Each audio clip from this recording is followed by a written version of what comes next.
Hello, I'm Ria Cheyne. I'm a literature and disability scholar based at Liverpool Hope University. I am thrilled to be presenting at this Medical Humanities and Fantastic event focusing on neurodiversity and disability. If you have comments or questions we don't have time for in the Q&A, or you'd like a copy of my slides, which include the image sources, feel free to contact me via email or Twitter, gnr@hope.act.uk, at Ria Cheyne for Twitter. Right. My talk today is called Medical Humanities and the Fantastic. What can neurodiversity, in quotation marks, do? The call for papers for this event raised lots of interesting questions for me. But my main focus is going to be on exploring the work that critical approaches utilising neurodiversity might do in the context of medical humanities and the fantastic.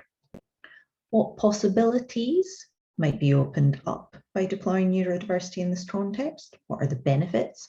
Equally, what might be the drawbacks or risks of centering neurodiversity? My perspective on this is obviously by my own disciplinary background. I started out as a literature scholar, doing a PhD in science fiction, later broadened my focus to include other popular genres and developed a research specialism in the representations of disability in literature. I'm currently based in disability studies, but I've worked in both English literature and disability studies departments. In the last 10 years or so, my work's increasingly engaged with medical humanities as well. So all of these things shape the perspective on neurodiversity and disability I offer here. Woven into this exploration of the work that neurodiversity might do in the context of medical humanities and fantastic is a set of reflections on things I think we should consider when bringing neurodiversity into this context. For ease of understanding, I've pulled this out into a bulleted list on a later slide, but I would stress that this is not meant to be definitive and it absolutely isn't exhaustive.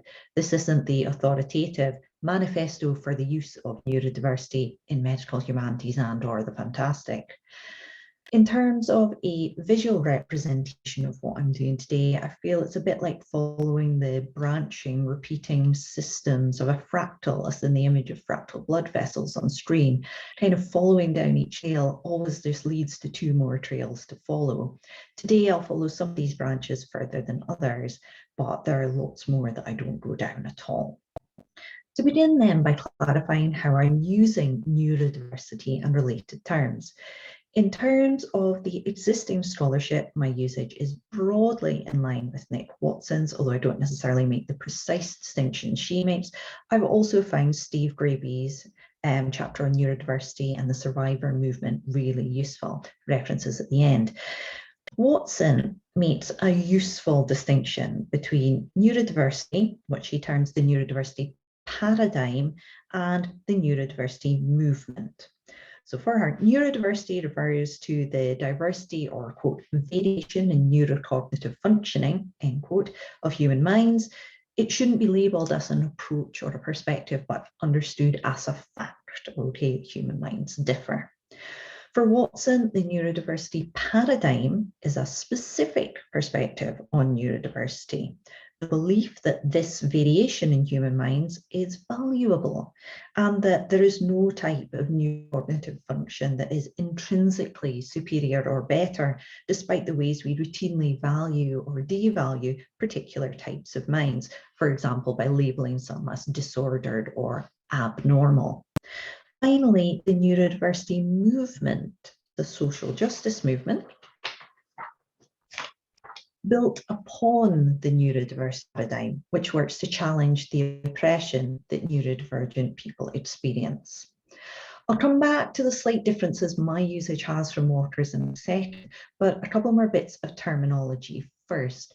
Neurodivergents, TS, are people whose minds differ in significant ways from our narrowly conceived notion of normal, while those who do not are neurotypical. An individual can be neurodivergent or neurotypical, but not neurodiverse. That doesn't make sense. And I admit I have used it in this way in past writing. I don't now.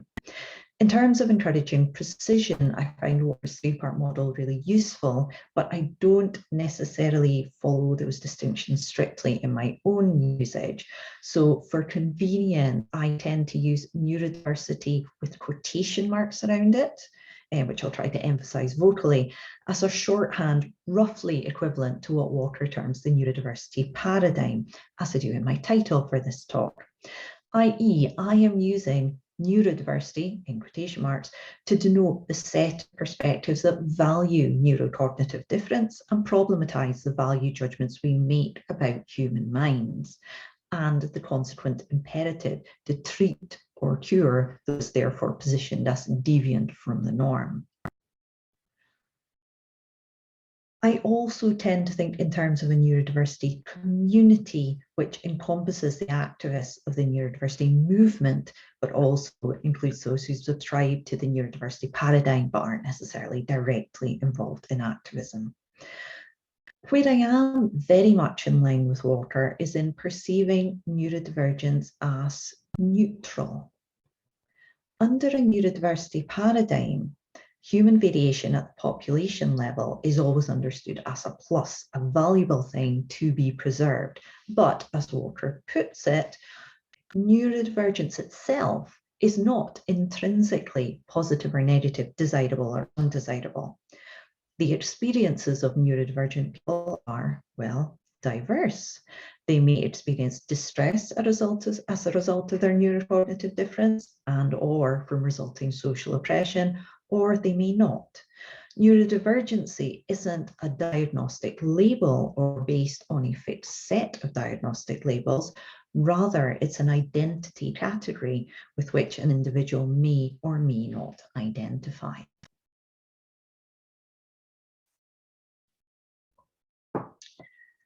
So there are lots of reasons, I think, why we might find the neurodiversity paradigm useful or valuable in the context of work in medical humanities and the fantastic. Key to this are its flexibility and capaciousness. Neurodiversity, quotation marks, offers a way of talking about difference without invoking specific diagnostic labels or identity categories, or existing identity categories at least. This is useful for several reasons. Neurodiversity doesn't carry the same freight of associations as potential alternatives like disability or madness. And thus it opens up the possibility of talking about difference in different ways. That's not to say it doesn't carry any baggage, more that its associations are perhaps not so sedimented as some of the alternatives. It offers a path to talking about neurocognitive difference in non-stigmatizing ways. In a medical humanities context, the implicit challenge it offers to medical authority is also notable. Neurodiversity is an activist concept, not a medical one. It's not necessarily to have any formal medical diagnosis to identify as neurodivergent or be part of that community. The fact that it isn't tied definitively to particular human diagnostic labels is useful, I think, when considering the variety of non-humans, minds and behaviours that appeared in the fantastic genres and which we might want to talk about. Though I think we also need to be mindful of the potential consequences of reading non-human others as neurodivergent, particularly in terms of the potential for stigma and value judgments. So there are productive possibilities, but I also see pitfalls and risks in invoking neurodiversity in work on medical humanities and the fantastic. Right now, there's a massive upsurge in awareness of and interest in neurodiversity. It's a hot topic in academic circles, but also in terms of wider reach, I think there's been a real shift recently too. So barely a week goes by without a newspaper or magazine piece highlighting adult ADHD and late diagnosis. The Umbrella Project, a neurodiversity awareness campaign started by the Liverpool-based charity, the ADHD Foundation, has gone national and international from beginning with a single art installation in 2017. I've got a couple of images from the original installation on my slide now.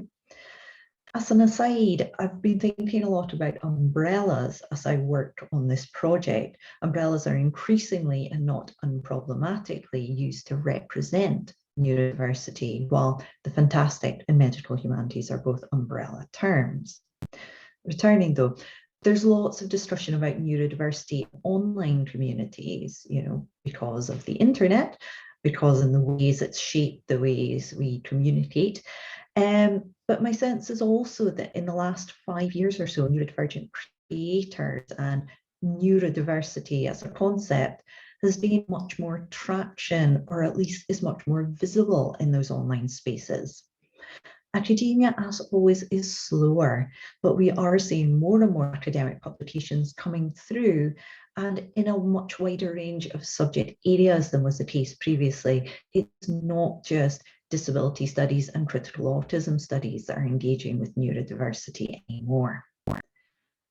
One of the consequences of this, and this is one of the reasons that I spent a bit of time laying out my own definitions and understandings earlier, is that we're working at a time in which multiple different versions of neurodiversity are circulating in both academic circles and in wider public discourse. I think we can identify at least 5 different variants. There are definitely more. For example, we might identify a cheerleader variation based on promoting the positive aspects of neurodivergence. Children participating in this umbrella installation were asked to write their superpowers on the umbrellas, for example, whilst also calling for greater understanding and support of neurodivergent individuals. There is also an autism plus variant where neurodivergence is equated to autism only, or possibly autism plus ADHD, or sometimes even to particular kinds of autistic, usually highly educated, verbal and articulate, typically white, middle-class, heterosexual, etc. In a similar vein, there's also an agency variant where you only count as neurodivergent if you are capable of consciously identifying as such and articulating that identification in appropriate ways, i.e. unassisted spoken or written language. We might also encounter the neurotypical oppression variant, where heavy emphasis is placed on the barriers experienced by neurodivergent people, but which tends to displace or marginalize neurodivergents who experience mental distress, which they don't put down to social oppression. Finally, there's what I think of as the human resources version, which emphasizes the need for workplace accommodations, but only in the service of the right kind of neurodivergence achieving their manifest destiny as productive neoliberal workers, utilizing hyperfocus, for example. We see this one in wider public discourse, but also in academic work, particularly in business-related fields like human resources. I could go on. I don't necessarily think that it's a bad thing at this point to have all these conceptualizations of neurodiversity circulating. Neurodiversity is still relatively new as a concept. We still manage to do disability studies with 30 plus academic models of disability in circulation. Obviously, though, there's a politics at stake in how we define neurodiversity for critical purposes. And I think it's really important to think about that. As a disability studies scholar, it's perhaps predictable that I'm wary of models that segregate neurodiversity off from impairment or disability, or which exclude people with significant support needs, cognitive impairments, or with heavily stigmatized conditions like schizophrenia or borderline personality disorder. More generally, though, I think there's a risk of supporting or encouraging a division between good or valued neurodivergence and bad or devalued disabled people, or splitting the neurodivergent population into the right and wrong kind of neurodivergent. Now, I'm much less fussed about usage outside of academic work. I don't think there's a right or wrong way to be neurodivergent. I don't think it's a category that people should feel pressure to identify with if it doesn't feel right to them or it's not useful. I don't see a contradiction between identifying as neurodivergent and also identifying as disabled, or conversely, with identifying as neurodivergent but not identifying with disability. In our everyday encounters, neurodivergents may well need to shuffle a deck of neurodiversity definitions, playing whichever card is strategic in a particular situation. That's survival. Neurodiversity is live, it's not fixed, it's flexible, it's capacious. And I think that in both academic and non-academic venues, that lack of fixity can be hugely beneficial. But when we invoke our version of neurodiversity in an academic context, we need definitional clarity, and we need thinking about the consequences of the definitions we use. You know, who are we welcoming under the umbrella, and who are we leaving out in the rain? In terms of academic deployments of neurodiversity, I think we can draw parallels with what we see happening with the notion of decolonisation in the academy. So that's a concept that's manifestly important. It has exciting potentials for academic work, especially at its intersection with social justice work. But we do sometimes see it being deployed in a surfacey way, as an add-on, a buzzword. It's as if decolonisation is a kind of seasoning that you sprinkle on top of your research grant application or conference paper journal article to make it seem more exciting and interesting.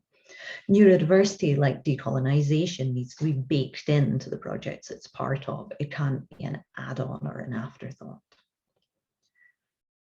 In the context of medical humanities projects on the Fantastic, I think a key question to ask is, what difference does it make using neurodiversity, quotation marks, here, rather than, say, a more specific category like autism, a non-specific label like cognitive exceptionality? I'm thinking of how that phrase is used in Stuart Murray's work, or just disability. One of the more problematic tendencies in science fiction scholarship historically, and I think horror scholarship as well, has been a tendency to read the various others that appear in the genre, in those genres, cyborgs, aliens, AIs, monsters, etc. Tendency to read them somewhat mechanistically as metaphors for various marginalized human groups, such as women, BIPOC, queer people, disabled people, according to whatever critical approach is in fashion at the time. Don't get me wrong here, we absolutely need analyses, preferably intersectional analyses of identity and difference in these genres, 100%. I also need to recognise that we need to approach critical work with an awareness of the historical context and the work that those readings might have been doing at that time. What I'm criticising here, though, is a subset of works where it's not really clear why this particular other is being read as female or disabled or trans or indigenous, where you almost feel you could substitute any marginalized or oppressed human group without really changing the substance of the argument. So we need to think about why we're using neurodiversity when we put it to work in critical contexts. Finally, I think that engaging with neurodiversity in medical humanities work on the Fantastic raises a set of issues we need to think about in relation to public engagement, which I absolutely do not mean in terms of the ref here. I feel like hopefully we're finally moving away from a world where humanities work is centered around dense articles published about dead authors, literally or metaphorically, for a niche audience in paywalled academic journals, discussions that were almost entirely separate from wider public conversations in genre communities, in activist communities, and disabled communities. Arguably, there's always been a bit more traffic between scholar and fan communities in the fantastic genres, especially SF and fantasy, than there has been for other types of writing. The major science fiction conventions, for example, typically have an academic track where you can present your scholarly work to people who are not academics. And to an extent, these questions about public engagement are questions that medical humanities work has always raised too.